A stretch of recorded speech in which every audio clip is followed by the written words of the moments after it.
हजरत याह्या अलैहिस्सलाम। हजरत याह्या अलैहिस्सलाम का बचपन आम बच्चों से बिल्कुल अलग था। जब दूसरे बच्चे खेलते, हंसते और इधर उधर की हरकतों में लगे रहते, उस एज में भी हजरत याह्या अलैहिस्सलाम हमेशा संजीदा और एक अलग ही टेंशन में रहते। ज्यादातर बच्चे जानवरों को तकलीफ देते और उन पर हंसते, मगर हजरत याह्या अलैहिस्सलाम उन पर रहम करते, अपना खाना तक जानवरों को खिला देते और कभी कभी तो अपने लिए कुछ भी ना बचाते और फल या पेड़ों के पत्ते खाकर काम चलाते। उन्हें किताबें पढ़ना बचपन से ही बहुत पसंद था। जब वो कुछ बड़े हुए तो अल्लाह पाक ने उन्हें हुक्म दिया, ऐ याह्या, किताब को मजबूती से पकड़ो, और हमने उन्हें बचपन में ही हिकमत अता करी। अल्लाह पाक ने हजरत याह्या अलैहिस्सलाम को दीन को और भी गहराई से समझने की तौफीक अता करी। वो अपने जमाने के सबसे ज्यादा अक्लमंद और इल्म वाले शख्स बन गए थे।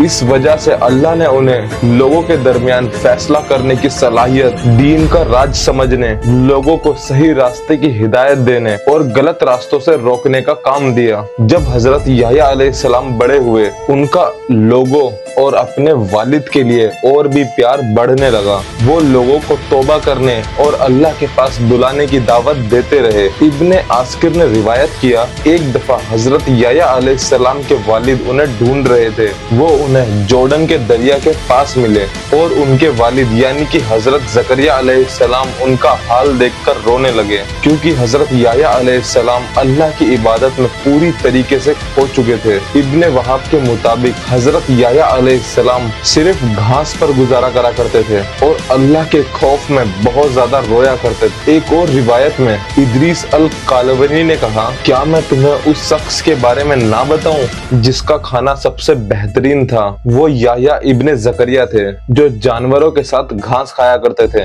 और इंसानों से इसलिए दूर रहते कि उनका साथ मिलने से उनका अकेलापन दूर ना हो जाए। एक रिवायत के मुताबिक हजरत जकरिया अलैहिस्सलाम ने अपने बेटे को 3 दिन से नहीं देखा और जब वो मिले तो उन्होंने देखा कि याह्या अलैहिस्सलाम ने एक कब्र खोद रखी है और उसमें बैठकर रो रहे थे। हजरत जकरिया अलैहिस्सलाम ने कहा, बेटा मैं तुम्हें ढूंढ रहा हूँ और तुम यहाँ इस कब्र में रो रहे हो। हजरत याह्या अलैहिस्सलाम ने जवाब दिया, आपने ही तो कहा था जन्नत और जहन्नम के बीच में एक फासला है और जिसे सिर्फ रोने वाले ही तय करेंगे, तो मैं रो रहा हूँ। हजरत जकरिया अलैहिस्सलाम ने कहा, रो लो बेटे। और इसके बाद हजरत जकरिया अलैहिस्सलाम की आंखों में भी आंसू आ गए। कहा जाता है कि हजरत याह्या अलैहिस्सलाम को नेचर से बहुत ज्यादा मोहब्बत थी। उन्हें खुला आसमान, पहाड़ों और जंगलों में रहना बहुत पसंद था। खाना उनके लिए कुछ इम्पोर्टेंट नहीं था, क्योंकि वो घास थे और जड़ी बूटियां खाकर काम चला लेते थे। उनका बस अल्लाह की याद में दिल लगता था। वो कहीं भी सो जाते, पहाड़ों पर, गुफाओं में या फिर जमीन पर। कभी कभी जब हजरत याह्या अलैहिस्सलाम किसी गुफा में जाते तो उन्हें वहां पर शेर या भालू मिलता, मगर हजरत याह्या अलैहिस्सलाम इतने मशरूफ होते या अल्लाह की तस्बीह में इतने बिजी होते कि उन्हें डर का एहसास ही नहीं होता। और उसके बाद जानवर भी उन्हें पहचान लेते कि ये अल्लाह के पैगंबर हैं और ये हर किसी जानवर से मोहब्बत करते हैं। इसीलिए जानवर सर झुकाकर वो गुफा छोड़ देते और वो अपने हिस्से का खाना भी उन जानवरों को खिला देते और अपनी रूह के लिए सिर्फ अल्लाह का जिक्र ही काफी समझते। रातों में रोते और अल्लाह की नेमतों का शुक्र अदा करते। जब हजरत याह्या अलैहिस्सलाम लोगों को अल्लाह की तरफ बुलाते तो उनकी बातों में इतनी सच्चाई और रूहानियत से भरी हुई होती कि लोग रो पड़ते। उनका दिल अल्लाह की तरफ अपना मिलान महसूस करता। उनका पैगाम इतना पुरअसर था कि लोगों के दिलों में अपनी जगह बना लेता। उस वक्त फलस्तीन का राजा एक जालिम था जिसका नाम हेरोद एंटिपस था। उसका अपनी ही भतीजी सलोमी के साथ लव रिलेशन था और वो उससे निकाह करना चाहता था। ये रिश्ता यहूदियों के मुताबिक भी हराम था। हजरत याह्या अलैहिस्सलाम पूरे जोश में इस फैसले के खिलाफ खड़े हुए।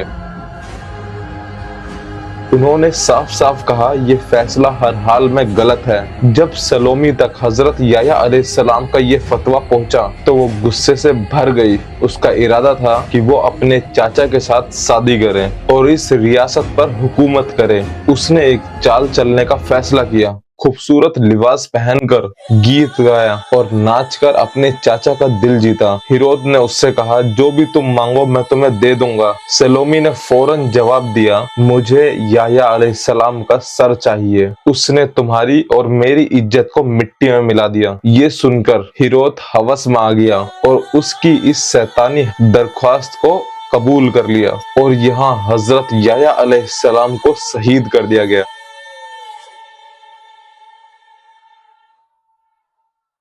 और उनका सर सलोमी के सामने लाया गया।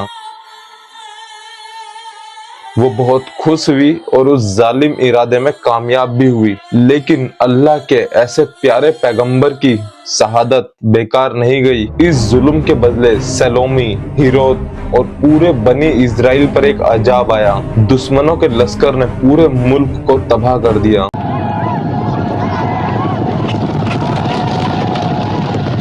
उनका पूरा राज खत्म हो गया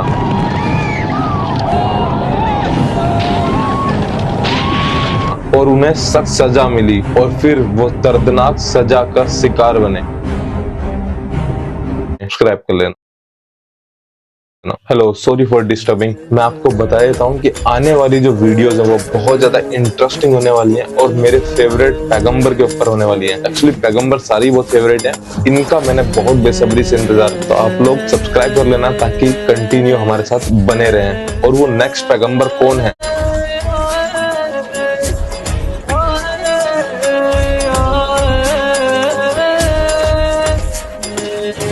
और अगर आपने हमारी इससे पहले की स्टोरी नहीं पढ़ी है तो वो पहले पढ़ ले ताकि आपको ये स्टोरी और इजीली आसानी से समझ में आ जाए। लिंक डिस्क्रिप्शन में है पूरी प्लेलिस्ट का और आपकी स्क्रीन पे भी दिखाई दे रही होगी। हमारी पूरी प्लेलिस्ट तैयार है।